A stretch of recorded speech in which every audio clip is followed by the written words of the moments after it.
છીએ, સાથે રમ્યા છીએ, સાથે ગુરુકુલવાસમાં રહ્યા છીએ, સાથે દીક્ષા પણ લેવાના છીએ, તો સ્પીચ પણ સાથે જ આપશું. એના નિર્ણયને આપણે તાળીઓના તાલથી વધાવી દઈએ. दोनों शिक्षार्थियों के शब्दों को कान से नहीं हृदय से सुनने का प्रयास करते हैं. अभी एकदम श्री प्रेम भुवन भानु सूर्य सद्गुरुभ्यो नमः. परम पूज्य अभय शेखर सूर्य महाराज साहब के चरणों में कोटि कोटि वंदन. परम पूज्य साध्वी श्री अनंत कीर्ति महाराज साहब के शिष्य संस्थान निधि श्री महाराज साहब के चरणों में कोटि कोटि वंदन. हम लोग रोज प्रतिक्रम में 2 टाइम प्रतिक्रम में एक चीज जरूर बोलते हैं, संसार दावानल दाहनीर. संसार दावानल की तरह है. दावानल पता है किसको कहते हैं? एक जंगल है, उसमें चारों साइड आग लगी हुई है और बीच में कोई खड़ा, उसको निकलना है पर वो निकल नहीं पाता. वैसे कि वैसे ये संसार भी है. संसार एक पूरा ये है, आग है. हम लोग उसमें से निकलना चाहते हैं पर निकल नहीं पाते, और किसी की निकलने की इच्छा भी होती है और नहीं भी होती है, और ज़्यादातर इच्छा तो नहीं निकलने की ही होती है. बहुत टफ है.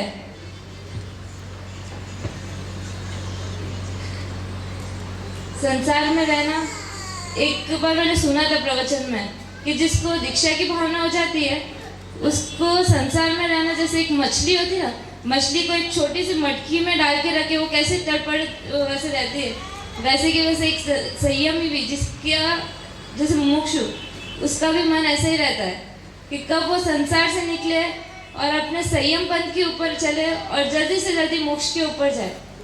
मोक्ष के रास्ते पर निकलना बहुत टफ है. अभी गई थी गिरनार जी, तो हेमवल्लभ महाराज साहब ने कहा था, हम लोग उनको पूछे कि साहब जी कुछ तो हम लोग के लिए बोलिए. तो साहब ने शिक्षा में कहा, कैसे बोलते ना अपन के संसार कालो नाग छे, संयम लीला बाग छे. तो साहब बोलते हैं कि हमारी परिभाषा में ये सब चीज़ नहीं होता है. बोलते संसार कालो नाग छे और संयम लाल आँख छे. लाल आँख मतलब साहब बोले कितना टफ है. तुम लोग है ना, ये सोच के मत जाना कि वहाँ पे तुम लोग को गार्डन जैसा मिलेगा. वहाँ पे गार्डन बिल्कुल नहीं होगा. तुम सोल्जर की तरह निकल रहे हो. वहाँ पे मिसाइल्स वगैरह तुम्हें सब चीज़ मिलेगी. तुम्हें उस चीज़ से लड़ना है. जैसे कोई आतंकवादी आता है ना, वैसे आप तुम्हारे दोष, तुम्हारे अवगुण, तुम्हारी सब चीज़ ऊपर आएगी. तुम्हें ये सब चीज़ छोड़ के तुम्हें आगे बढ़ना है. और बोले कभी भी असमाधि हो ना तो ऐसे सोचना, साधु और असमाधि इट्स इम्पॉसिबल. और सीरियसली यही है इच्छा है कि असमाधि हमारे जीवन में कभी नहीं रहे. एक बात ये कि अभी परसों 2 दिन पहले मेरी दादी भी एक्सपायर हो गए. मेरी दादी की बहुत इच्छा थी कि वो हमारी दीक्षा, मेरी दीक्षा में, हम दोनों की दीक्षा में आया करके. वो तो ऐसे अभी परसों उनको मिलकर आई, पाली से निकली उसी दिन. घर से मेरी विदाई हुई, संसार से उनकी भी विदाई हो गई. वो ऐसे बोलते थे कि गुड्डू की दीक्षा में तो मैं ज़रूर चलूँगी, और उनकी फ्लाइट में कराई ना टिकट, तो वो बोलते नहीं मैं तो ट्रेन में चलूँगी. क्या पता वो मेरे साथ में ही हो, कोई ना कोई रूप में मेरे साथ में ही है वो. उनके आशीर्वाद, मेरे दादा दादी सबका आशीर्वाद बहुत बहुत रहा मेरे ऊपर.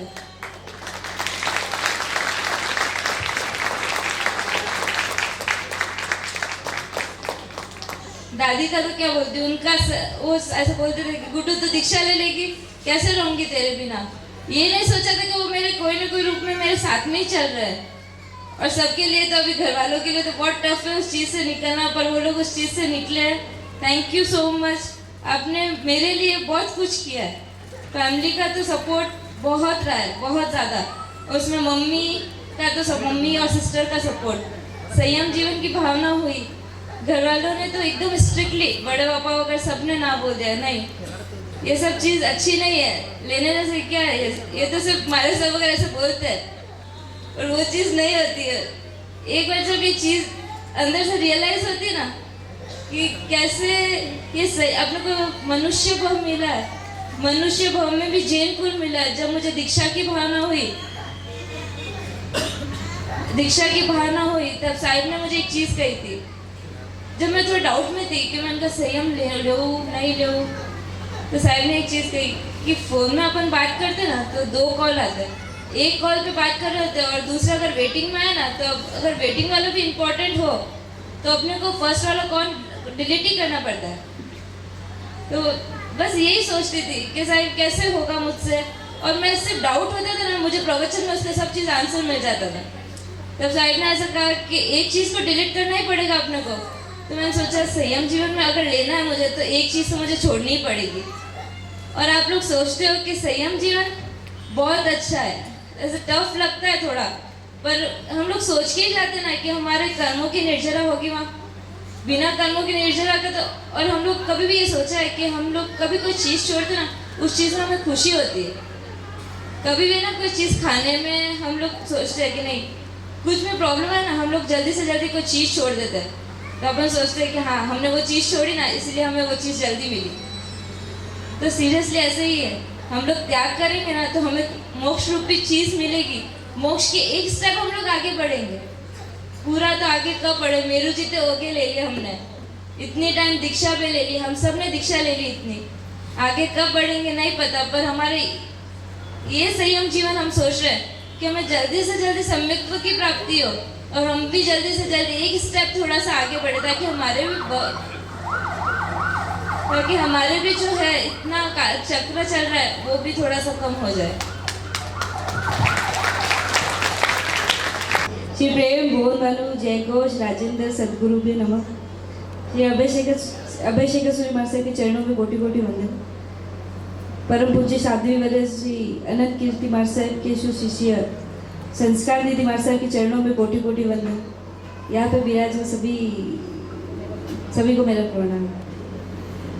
स्टेज फोबिया है मेरे को थोड़ा सा, लेकिन ये खड़ी रहेगी तो बोल दूँ।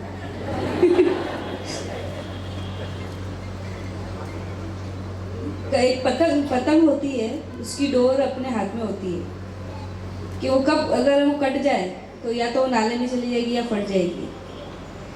एक बैलगाड़ी होती है, उसकी डोर ग्वाले के हाथ में होती है, अगर वो छूट जाए तो वो कसाई के वाड़ों में चली जाएगी। और वैसे ही बच्चों की डोर माँ बाप के हाथ में होती है कि अगर वो छूट जाए तो वो मार्ग भटक जाएंगे या मार्ग भटक जाएंगे। तो जीवन में बंधन में रहना बहुत ज़्यादा जरूरी है। अपन सोचते हैं बंधन में कौन रहेगा, बंधन में आजकल रहना किसी को पसंद नहीं है। लेकिन आज हम दोनों कल 26 जनवरी को एक संयम रूपी बंधन में बंधने जा रहे हैं।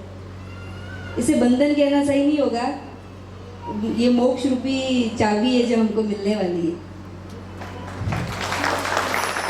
और इस मार्ग को चलाने वाले मेरे बहुत सारे उपकारी हैं।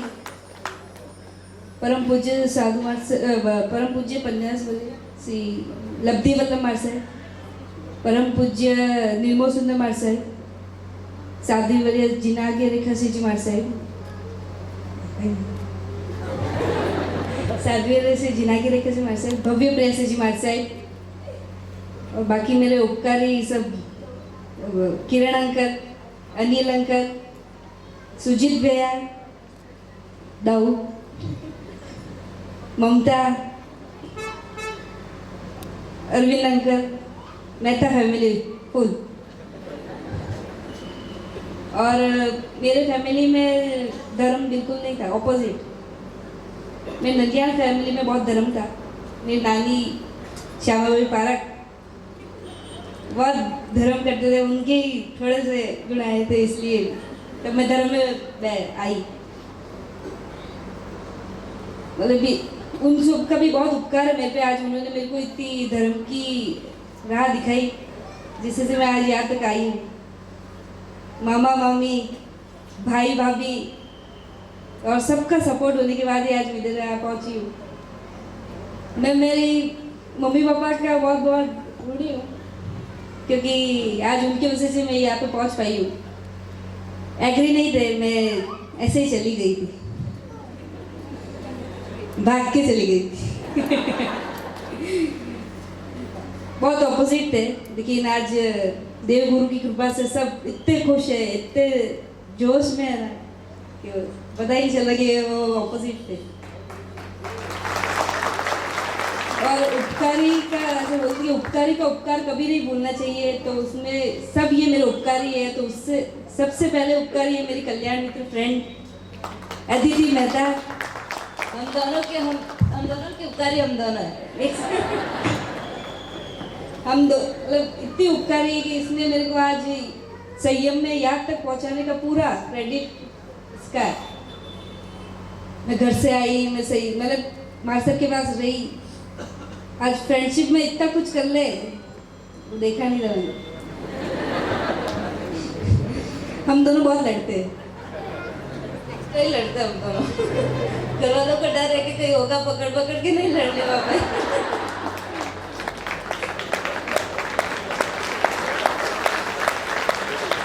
इसके लिए एक गाना गाऊंगी मैं। मेरी जिंदगी में आकर मुझको गले लगाकर बैठा दिया पलक से तुझे खाक में उठाकर, यारा तेरी यारी को मैंने तो बुरा माना, याद करेगी दुनिया तेरा मेरा अफसाना, तेरे जैसा यार कहाँ ऐसा याराना। मैं बस इसको यही बोलूँगी कि इस भव में मेरा साथ दिया मुझे ताड़ने के लिए, अगला भव हो फिर आना मेरे को ताड़ने के लिए। ताड़ना तो साहिब जी के हाथ में है। जरूर हम दोनों एक दूसरे को सपोर्ट करने जरूर आएंगे। और हमारे आचार्य भगवान परम पूज्य अभिषेक महाराज से उनके बारे में क्या कहूँ। मतलब गुरु क्या कुछ कर सकते हैं वो हम दोनों को पता है। आज आचार्य भगवान हम दोनों के लिए इतना उग्र विहार करके इधर आए, 28-28 किलोमीटर विहार करके इधर हुगली पधारे। बिल्कुल पॉसिबल नहीं था कि हमारी दीक्षा उनके हाथों हो, पर साहिब का चमत्कार अलग ही है। आज हमारा मुहूर्त भी उनके हाथ से हुआ, हमारी दीक्षा भी उनके हाथ से ही होने वाली है। और साहिब मतलब तार्किक शिरोमणि, तर्क वितर्क में उनसे कोई नहीं जीत सकता। जो उनकी उपाधि है ना वो वैसे ही है। और सब कहते हैं कि बहुत स्ट्रिक्ट है साहिब जी, हमको मतलब स्ट्रिक्ट दिखे ही नहीं। आज है ना मतलब साल आचार्य महासाहब का जो उपकार है ना वो हम कभी नहीं भूल सकते। हमारे लिए इतना कुछ किया उन्होंने। और गुरु के ऊपर श्रद्धा होनी बहुत ज़्यादा जरूरी है। वो हम दोनों ने देख ली। एक साध्वी जी महाराज साहब को कभी आकाश में नहीं होते थे। वो आम्बिल कर सकते, ओली बड़ी बड़ी कर सकते थे, लेकिन आकाश में कभी नहीं कर सकते थे। आज उनके 1.25 महीना हो गया अखंड आकाश में चल रहे। ये साहिब के उपकार है, देव गुरु की कृपा की वजह से ये आज पॉसिबल है। बस लास्ट बहुत ज़्यादा बोल दिए। साहिब ने तो हमारी दीक्षा के लिए बोल दिया था 24 अप्रैल को होगी अभिषेक महाराज से निशान।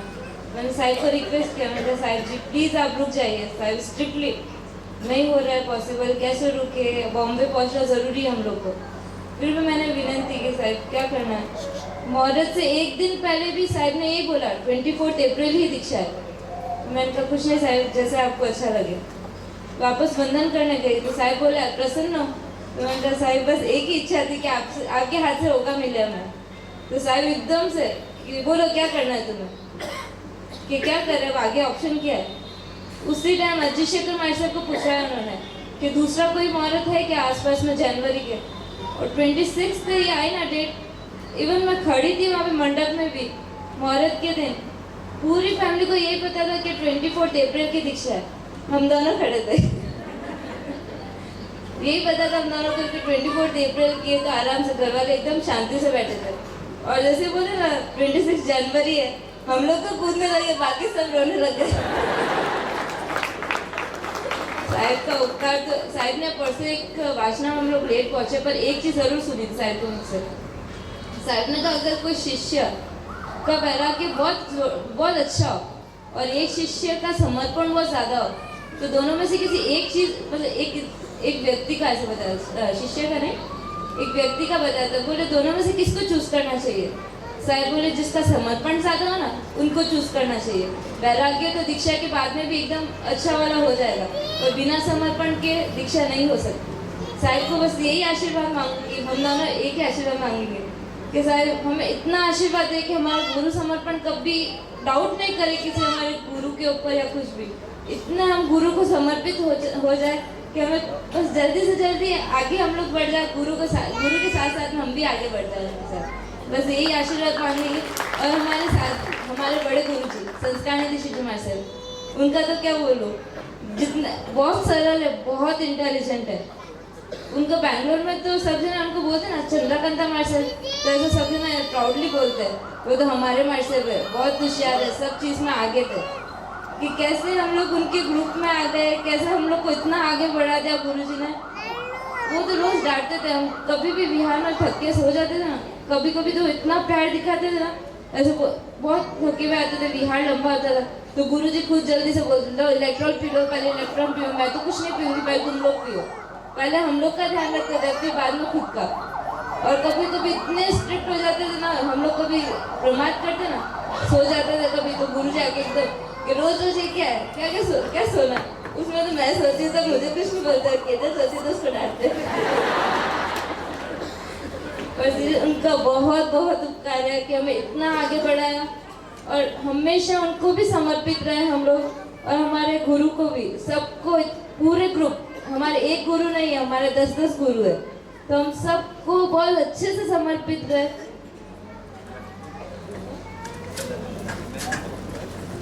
एक सॉन्ग है हमारे सभी गुरु के लिए, एक सॉन्ग है। भूल्यो चुमारा गमारा गदरा, भूल्यो चुमारा गमारा गदरा, उच्चारो बाल गुरु मुझने संभाल, उच्चारो बाल गुरु मुझने संभाल, तोड़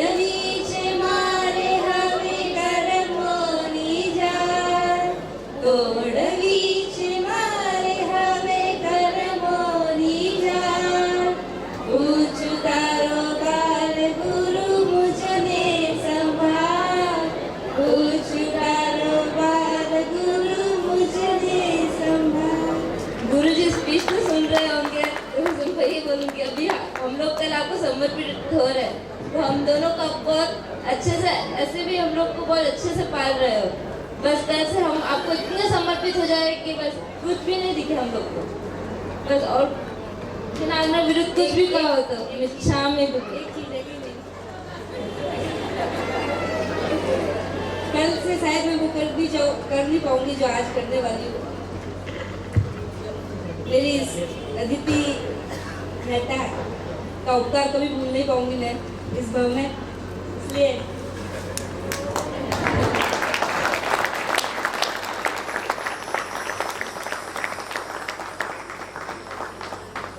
तो आज ही मैं इसको प्रणाम कर देती हूँ।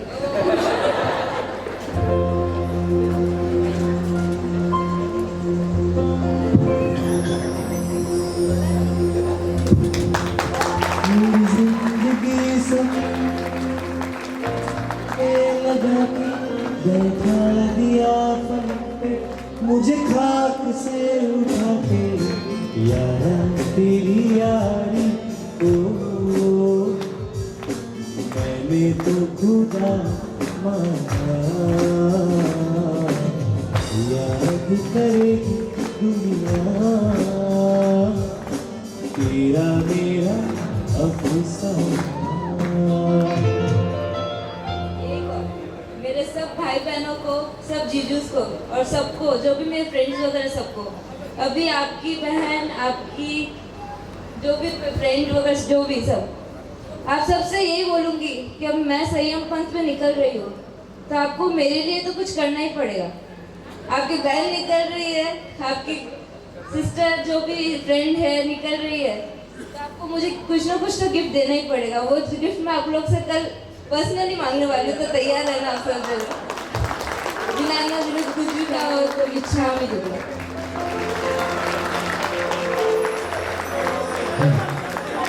सबसे पहला कंफ्यूजन मुझे तो ये कि आदिति बहन कौन है और खिलर बहन कौन है, और दूसरा कंफ्यूजन मुझे ये था कि दोनों बहनें हैं, कौन है नहीं, वो दोनों बेस्ट फ्रेंड है। जैसे आपके अंदर कौन बहन या कौन फ्रेंड हो और डिस्कस कर पाना भी बहुत बड़ी बात है हमारे लिए। बस वैसे ही आप भी आपके आचरण में ऐसे मग्न होना कि आप नाम से नहीं, आप आपके आचारों से पहचानो, और ये हमारे